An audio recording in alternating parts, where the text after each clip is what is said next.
Hi, I'm Randy Schroeder. Thank you for spending the next few moments with me. The title of this discussion is The Evolution of Network Marketing. I will admit to you that as I present the facts, it's entirely likely that my opinion of those facts will come through. I will try to make that as limited as I can. I would like to simply describe to you what the evolution has been and have you gain the opportunity to truly understand the industry without me coloring it and flavoring it too much. I'd like this to be an unbiased discussion. Network marketing, what is it? Where did it come from? Where is it now? And where might it go? I think that when one comes to understand the nature and history of the industry, it is easy to anticipate what may take place in the future. Best way to predict the future is to carefully and critically study the past, in my experience. So where did it come from? The first direct selling company was born in 1903. The name of the company was J.R. Watkins & Company. You may remember it. Your mother, your grandmother, or your great-grandmother, in all likelihood, if you live in the United States of America, had in her pantry or in her kitchen cupboard, she had a bottle of Watkins vanilla, cinnamon, spices, pepper, nutmeg, Watkins product. It's a great old direct selling company, the oldest of all. It actually started in 1903. People sometimes query me, Randy, do these companies really last? It seems like they start and they go away. Well, that's not true of a network marketing company. That's true of a company. Way more companies start and fail than start and go on to long-term success. J.R. Watkins Corporation, based in Winona, Minnesota. It started in 1903. That's the very same year as Harley-Davidson, and it continues to deliver really high-quality, great products to consumers, not just in the United States, but around the world today.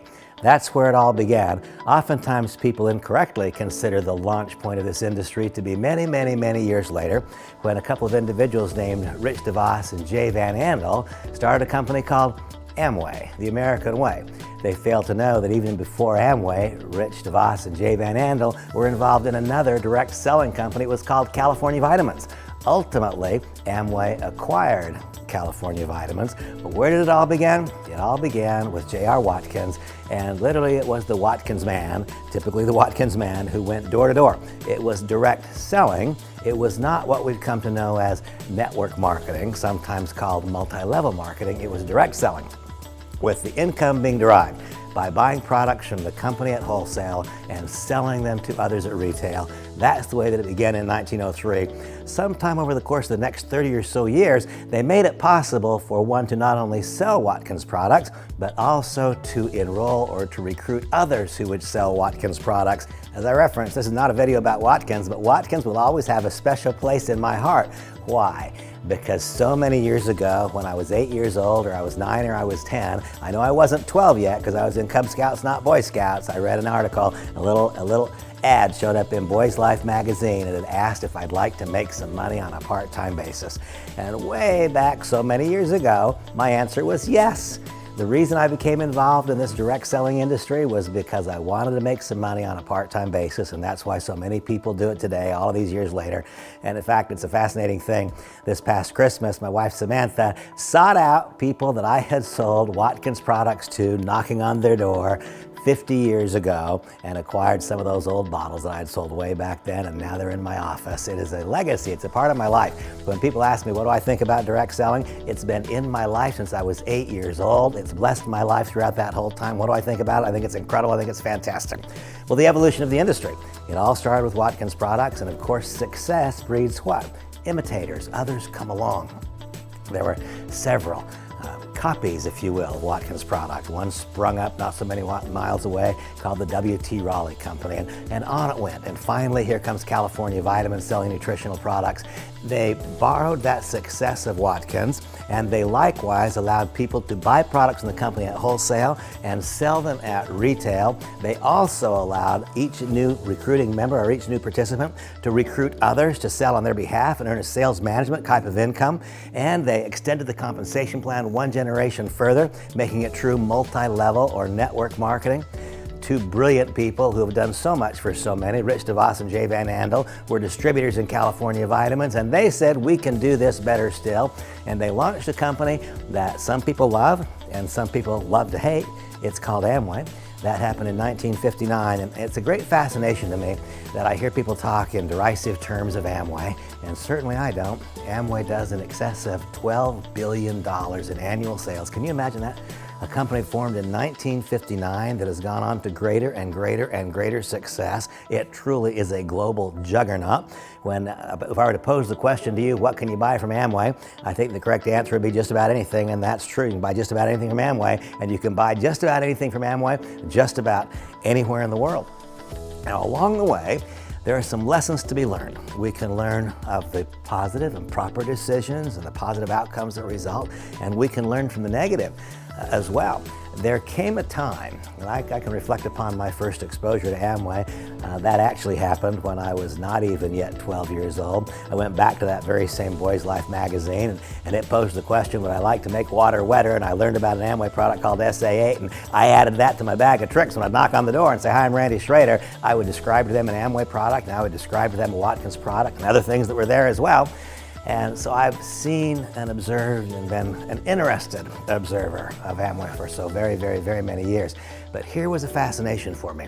There came a time, and I would venture a guess that perhaps it was in the late 60s or the early 1970s, many years ago, as we contemplate and consider this evolution of network marketing, there came a time when a certain recruiting methodology turned off an entire population. And what was that methodology? It was when people were taught to invite others to see their business without explaining to them what was about to take place. They invited people to a pool party, and right at the last minute out came a whiteboard and they started drawing circles on it. They invited people to a family function, and before they knew it, it was an Amway business presentation, and it became a national joke. Even though success continued, it continued in this closed-loop network that was Amway, but outside of the network itself, it became a joke and it became a derisive term to be an Amway distributor. Notwithstanding that challenge, sales continued to grow and to grow and to grow. And whenever a new concept begins to get big, one thing that we can be sure of is there will be scrutiny, and with scrutiny will come proofs of validity of idea and concept, or proofs that the idea is not valid. Now, along the way, so many people were invited to pool parties and found out it was an Amway function. That put kind of a negative taste in people's mouths. People decided that they equated the entire industry of direct selling with Amway, and there was some validity to that idea. It was certainly the biggest then, it remains the biggest today. And they decided they didn't like the entire industry. As the company grew, and boy did it grow. Let me tell you how quickly it grew. The company started in 1959, and it grew and it grew and it grew and it grew. By the time 1972 came along, the company was doing $600 million in sales. Can you imagine that? $600 million. With that much volume being done, enough money is being made by distributors, enough things being done well, enough things being done not as well, that now came scrutiny, evaluations, and in fact regulatory scrutiny brought about by a handful of consumer complaints. And there was then the first great proving ground for this direct selling industry and what I've here described as the evolution of network marketing. A lawsuit was filed by the Federal Trade Commission accusing Amway of being a pyramid scheme. And there was then a period of complete uncertainty. Not very many new network marketing companies were successfully launched in that period. Amway themselves had a difficult time growing. I mean, my gosh, could you really invite someone to join you in an enterprise that was being sued by the Federal Trade Commission of the United States? Probably not. And so between 1972 and 1976, the company just treaded water. And finally, here comes the groundbreaking result of that litigation, and that is what we've come to know as the Amway decision. And if any of you would like to know and understand what really are the rules that govern direct selling, there's been additions to this basic body of knowledge, but those rules were identified in what is called the Amway decision, which occurred in 1979. And in 1979, the Federal Trade Commission ruled, a federal court in the state of Michigan ruled that Amway was not, in fact, a pyramid. They ruled in favor of Amway and ruled against the United States government, and the Federal Trade Commission said Amway is not a pyramid and that this method of distribution is a legitimate and equitable form, an equitable way to move products to end-line users and also to contemplate those participants who set that pattern of activities in motion. Well, that opened the floodgates. Suddenly, there was a playing field. And that is the way that I like to describe it. We know very well what are the rules. They are clearly articulated in that Amway decision. If you can imagine a football field has end zones, and a football field has sidelines, and a football field has hash marks. It's got a 50-yard line. And the rules that govern direct selling still broadly outlined in that Amway decision itself, with some further information that's occurred since then, but broadly described there. It says what the rules are. Now, every once in a while, sometimes it seems quite frequently, a direct selling company is sanctioned by the Federal Trade Commission. I can think of a few offhand in the last few years where companies have violated the rules that were set up. They were not operating inside the boundaries of the playing field as it was described, and so they were legitimately shut down, called to question and shut down by the United States Federal Trade Commission. The Trade Commission has an obligation, a duty, and responsibility to make sure that enterprises of this nature operating within the boundaries of the football field. The thing that I need you to understand is that the boundaries of the football field are well established. The field says, yes, you can do this. This is legitimate, it's real, proven, stated definitively by a United States court in the state of Michigan in 1979 called the Amway decision. When we see companies that fall into difficulties, that get in trouble, it is because they are not operating inside the guidelines. It's because they're operating outside of the boundaries of the playing field. A few of the simple boundaries are that the company should not be making income claims. It cannot describe to you what you might earn. That's outside of the playing field. I can describe to you what my own income successes are, so long as it's factual and true. That's inside the boundaries of the playing field. But if I were to suggest to you what your earnings possibility might be, that would be outside of the boundaries of the playing field. The ruling requires that you have customers in addition to simply recruiting distributors. One of the legitimate complaints of the industry has been, I remember so many times I posed the question myself when I was getting involved in a career type environment as opposed to as a little boy knocking on doors selling a few products from wholesale to retail. My question was, who's going to buy this stuff? If all we ever do is recruit distributors, who's going to buy this stuff? And I completely misunderstood that a distributor in a network marketing company is one of its customers. Network marketing companies sell products to distributors for their own consumption. They also sell products to distributors with the absolute anticipation that they will have customers of their own. Any direct selling company whose product will not stand on its own, whose products don't have price competitiveness in the marketplace such that the individual distributor can have a number of customers, would fall outside of the boundaries of that playing field as I've described it. All of this well articulated in the Amway decision, which as I've described was rendered in 1979. And so clear since then we've known what the rules are. When periodically a direct selling company gets itself in trouble, real simple, it's operating outside of the boundaries, the playing field. When every once in a while we see a company be criticized harshly and yet survive the scrutiny, it simply means that they were inside the boundaries of the playing field. Now, if a company is operating on the 1 foot line, they can expect constant scrutiny. They can expect challenges over and over and over again. I stated to you that it would be my hope and my goal that in this discussion I would describe fairly and equitably what is this evolution of network marketing without editorializing and letting my self-interest get too much involved. But the very fact that I'm involved with Kannaway tells you what I believe. I believe that the company is not just operating inside the boundaries of the playing field. I believe that it operates between the 45-yard line somewhere and that it's well inside the hash lines. Not just inside the rules, but well inside the rules. Rules that I understand, rules that I've studied, rules that I've stayed fresh and current and up to date. This is an effective, not just effective, but an extraordinary way to take a product from the manufacturer to the end line user. It's an extraordinary way for the participating member to generate part-time income or full-time income. When it's done right, the fundamental principles governing this direct selling or network marketing industry are absolutely a thing of beauty. I don't just like it, I love it. Back to the evolution. So with the Amway decision being rendered saying, yes, this is an effective and legitimate way of moving products to end-line users, and it's okay to compensate distributors as a result of creating a multi-level organization, now the lid comes off and bang, here comes a whole flurry of companies. And as a result of this rapid development of new companies being attracted to this now proven legitimacy in the industry, a whole lot of new experiences were occurred, a whole lot of new experiences. New knowledge was gained, and some really, really great companies entered the industry in the years not too far after that Amway decision. For example, Herbalife. Herbalife is a big direct selling company doing something in excess of $6 billion in annual sales. Herbalife does business all over the world, and Herbalife has benefited so very, very many people. Herbalife is one of those companies that joins Amway in proving the long-term legitimacy of the business. Herbalife did something special in those early days of its involvement. Amway paid its members for products they would buy from the company, and still does, products they would buy from the company and sell to another, one way to generate income. Then they would pay 1, 2, 3 generations in depth on the productivity of others that you brought into the organization.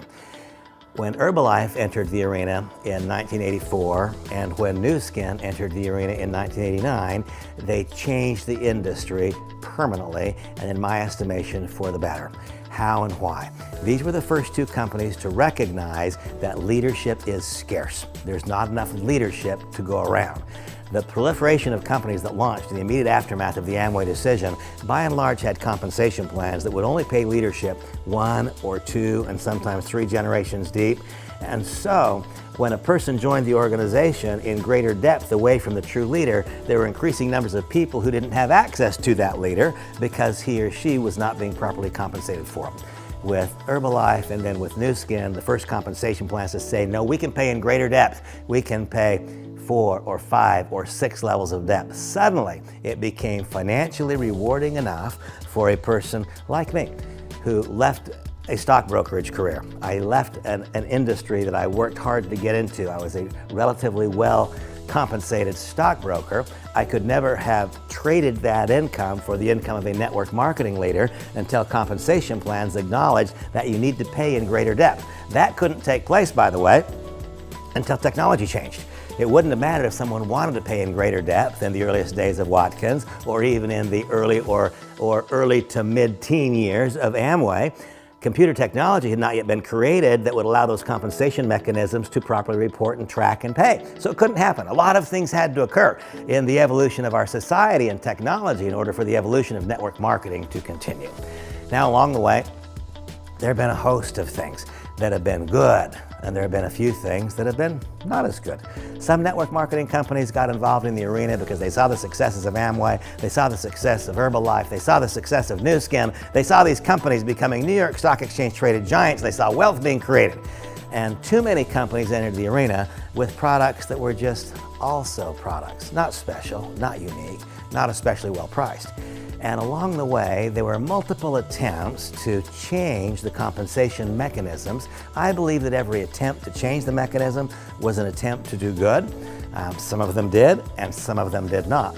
In the earliest iteration of direct selling compensation, as soon as it stopped being just wholesale to retail buying and selling, the first generation of compensation mechanisms were called stair-step breakaway plans. And the way a stair-step breakaway plan works is when you first get involved in the business, you get paid on the handful of people you personally enroll and your customers and their customers. And as soon as the volume hits a certain threshold, usually not too great a threshold, then that group breaks away from you. It's no longer in your personal sales organization. And now instead of earning perhaps 20% on that volume, as it becomes a breakaway, you'll earn 5%. And so that breakaway felt to an awful lot of people. I heard the siren song again and again and again. Breakaway is takeaway, breakaway is takeaway.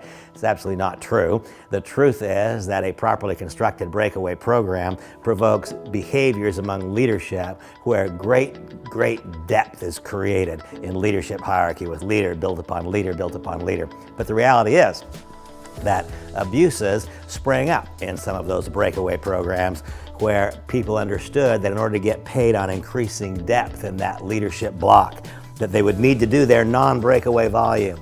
And for those of you who've never been in the industry, this may not mean much to you, but for those who have seen it, you'll remember and acknowledge the fact that far too many people bought products and stacked them into their garage. There was a time when the term was widely used around the industry, oh, he or she is garage qualified.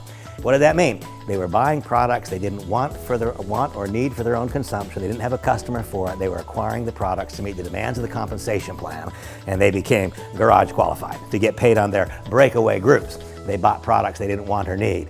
And that is by definition wrong. That's outside the boundaries of the playing field. One of the rules in the Amway decision says that before a participant in a direct selling compensation program, before that participant places another order, 70% of the last order should be sold.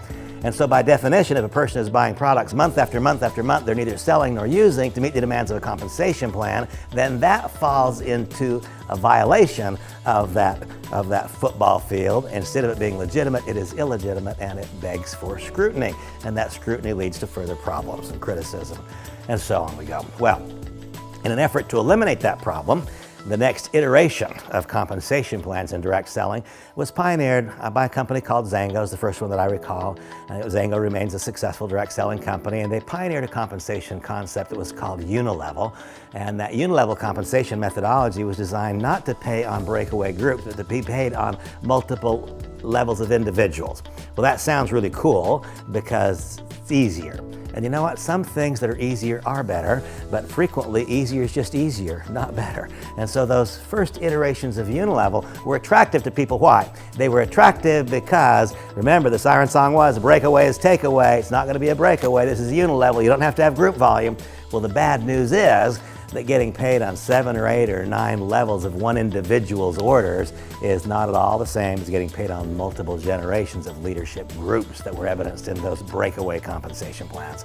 And so people discovered early on in those earliest iterations of unilevel that no big checks were created. And here I want you all to know and understand, this is not simply an expression of my opinion. This is a statement of fact, born of knowledge. I've lived this, and what I know is this. A direct selling compensation plan must truly reward true leadership, because leadership is scarce. And that unilevel compensation structure, as originally designed, simply did not connect together productive leadership, and no great company was born of the early iterations of unilevel. And on we go. What came next? Oh gosh, there will be those who will receive this now and watch it, and they will not like what I'm about to say. Nevertheless, it is my opinion. My opinion is that one of the worst things that ever happened in the direct selling industry in this ongoing evolution was the development of a compensation mechanism that is called binary. Binary means a variety of things. It of course means that you only have 2 legs.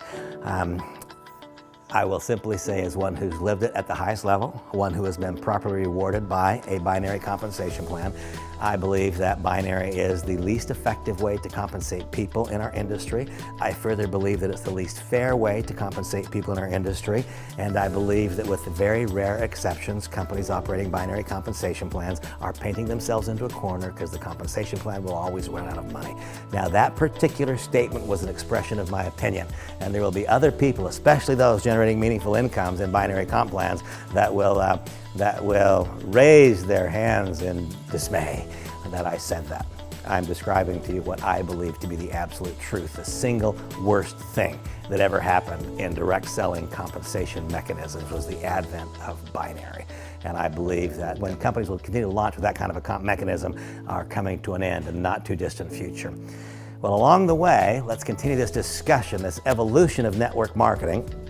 What started out as a direct selling opportunity only. We buy at wholesale and sell at retail. Then turned into a multi-level opportunity. And finally, as the years have continued and compensation plans have continued to be further evolved, it's become evident to me that this industry of ours has evolved to this very comfortable point. A properly constructed direct selling company will produce products that are unique, that are well priced, products that cannot be easily replicated or replaced elsewhere by the consumer.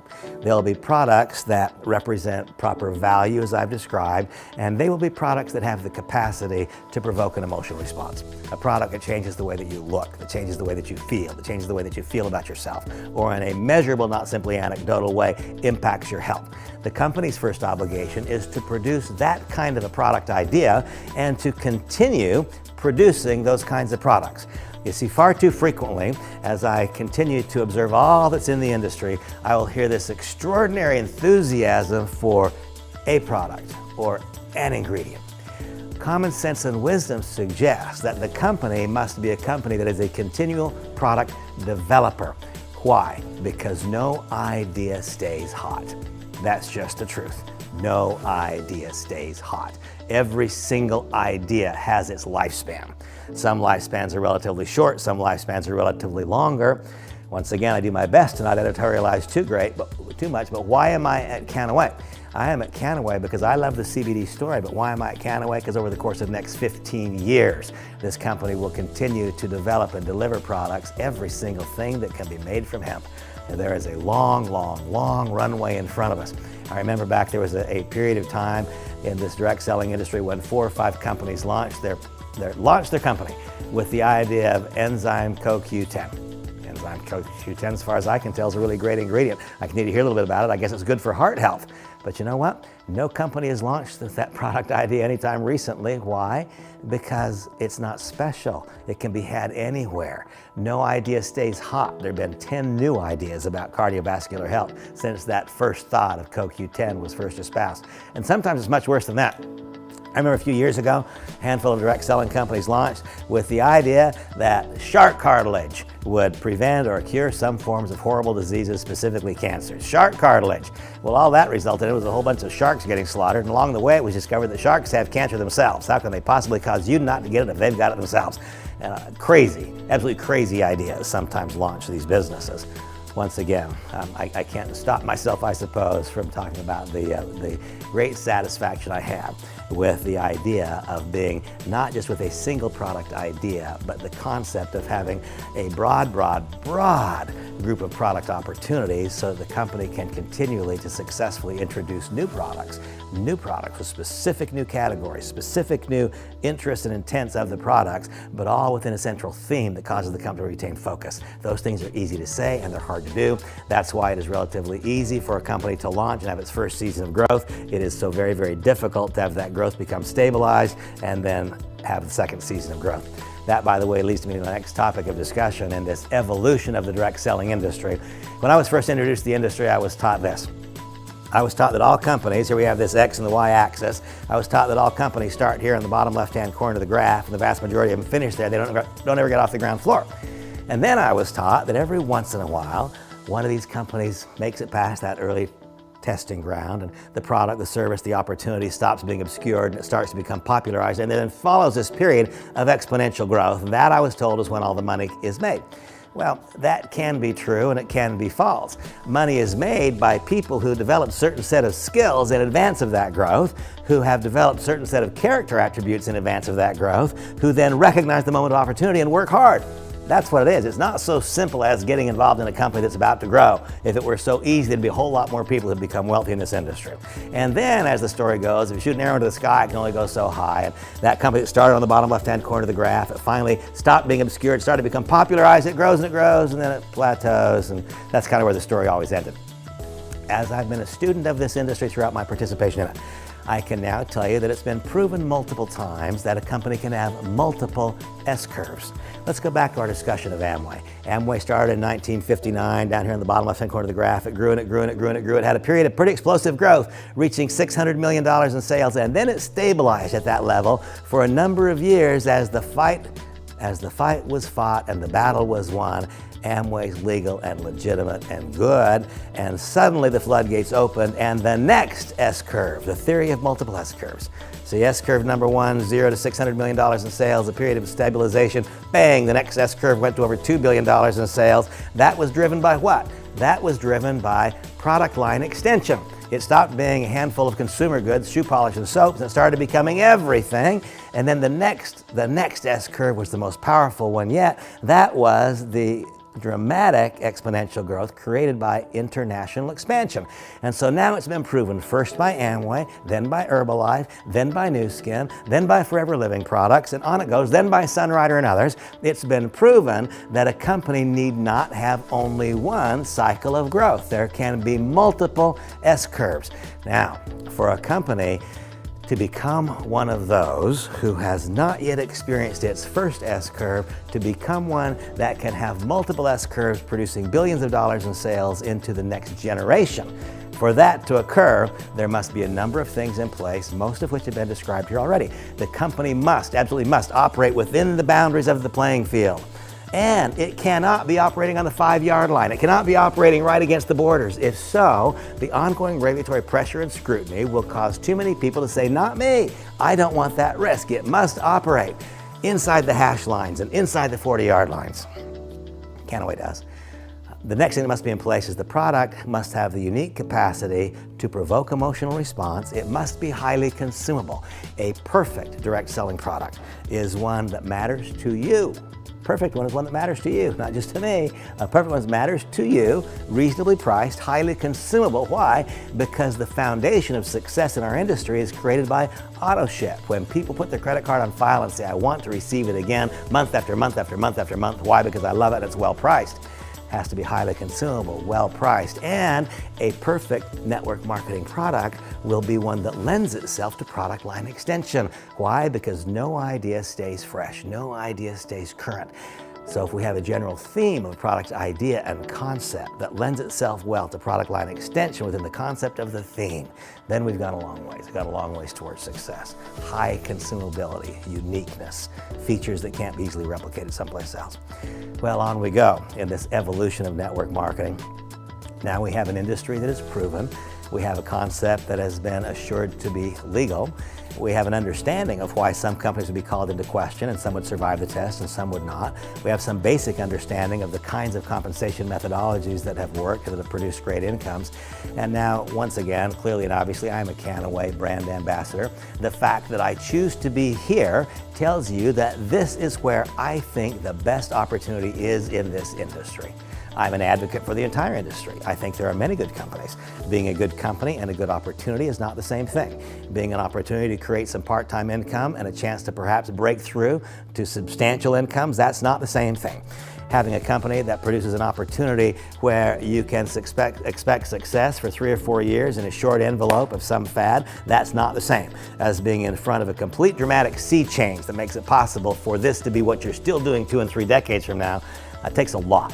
The fact that I am a Kannaway brand ambassador, that this is my exact full-time, big-time, all-the-time effort, tells you what I think. Based on all of my years of experience, I think this is the single finest place to be in the industry. Now, in order for that to be true, there has to be something new and important to say about compensation. I told you already that I think that binary is the single worst thing that's happened in our industry. I told you that breakaway, while I respect it, and I've had some great experiences in breakaway compensation plans, breakaway is takeaway, so they say. Far too many people buy products, not because they want them or need them, but to satisfy the demands of the compensation plan. I described to you the fact that the early iterations of a unilevel plan, as it's described, simply wouldn't hold enough volume and payout to hold a true leader in the business. And so that brings us to the point of the Kannaway iteration of a properly constructed unilevel compensation plan. Now, the purpose of this video is not to give you a full description of it, except to tell you that I consider this to be the next step forward in direct selling compensation. It understands finally, the Kannaway compensation plan finally understands the need to spread income among people early in the business, not just late. In this industry, there is and has always been so much discussion about how great it's going to be. There's always some huge guy on stage making enormous amounts of money with a Lamborghini. I've been that guy. There's always that person, 3 of them, 4 of them, 5 of them. What there has never been is row upon row upon row upon row of people making 3,000, 5,000, 7,000, 9, 500, 700, 6,000, 16,000, 20. Haven't been near enough of those. The Kannaway compensation plan has been constructed with this thought in mind. We can produce enormous incomes. We can produce incomes that rival, equal, or exceed the greatest checks in the industry. But we will do so based upon the successes of those people who are accessing the early components in the comp plan. It's a unique provision, a series of unique provisions in a well-constructed unilevel plan. It is fully compressed and it has unique features allowing for payouts in depth, potentially to infinity within the confines of a unilevel comp plan. And the most important thing that I can say about this is whoever you are, you can meet your financial needs. If you need to make $1,000 in the next handful of weeks, I can show you how to do it. I would love to do so. If you need to replace your full-time job or career income, you can do that in the Kannaway compensation plan. I'd love to show you how to do it. If what you want to have is a breakthrough financial experience that you cannot have in your current job, career, avocation, or profession, I believe you can do that with all that Kannaway is, inclusive of the compensation mechanism set forth. I've talked for a long time. As I contemplate what's gone on in this industry, this went from the first spark of an idea, in 1903, when a fellow named J.R. Watkins said, I've got products and I believe the best way to sell them is person to person. It's not having a person go to the store, but it's about having the store come to the person. What a brilliant thought that was way back in 1903. And that idea grew and it grew and it grew and it grew and it grew until it had its expression in Amway, a company that does in excess of $10 billion in annual sales around the world. And here's the key. When I used to query and question, why do so many people stay involved in Amway when it seems like such a ridiculously small percentage of them make any money? And finally one day the bell rang. Oh, it's because people are having a life experience. There's something about that total experience that makes their life better than it would be if they were not in Amway. They're being compensated in ways that are not realized in their check. I found out that a properly constructed direct selling company will add value to people's lives in multiple ways that are neither married to the check nor to the specific product outcome. It's when people are engaged not just in a company, but in a community whose primary purpose is lifelong personal growth and development. When you join our company, I believe what you'll experience is the following. I think that you will find that you are walking into not just a business, but you are walking into an organization, a group of people who have a stated purpose of getting better. I invite you to join us in that thought. We invite you to join us in a community whose primary purpose is lifelong personal growth and development. We invite you to join us in a community where, yes, we'll teach you the basic skills required to succeed in the direct selling industry, but we'll teach so many more things. We will teach how to be more happy more of the time. You know, so many years ago, a person asked me, what did I really want? And I said, well, I wanted a Lamborghini, and I got one, and I found out I was the same miserable guy in a Lamborghini as I was without one. Over the course of the next number of years, with some great experiences and some more challenging, I've learned how to so live my life so that I'm more happy more of the time. Included in that is participation in this industry. Today, my deepest belief is that the greatest way to participate in this industry is to participate in the Kannaway. It started in 1903 with Watkins products. It had its first major break and jumped forward with Amway. Since Amway, there have been many important companies enter the industry. Herbalife in 1984, Nu Skin in 1991, Forever Living Products, and a host of others in the decade, in the decades following shortly thereafter. I had to get my dates right in my mind. And then I think one of the most important things that have happened in this industry was when in the years of 2014, when the spark was first lit, up until now, as we near the conclusion of 2016, this 5-year period between 2014 and 2020, the years when Kannaway becomes a significant company in the industry, this is a company that will make a mark on the industry. When some number of years from now, someone talks about the evolution of network marketing, they will talk about the great contributions that Kannaway made and continues to make to the industry. That's my deepest belief. That's why I'm involved with Kannaway, and that's why I invite your participation in this great company as well. God bless you. See you soon.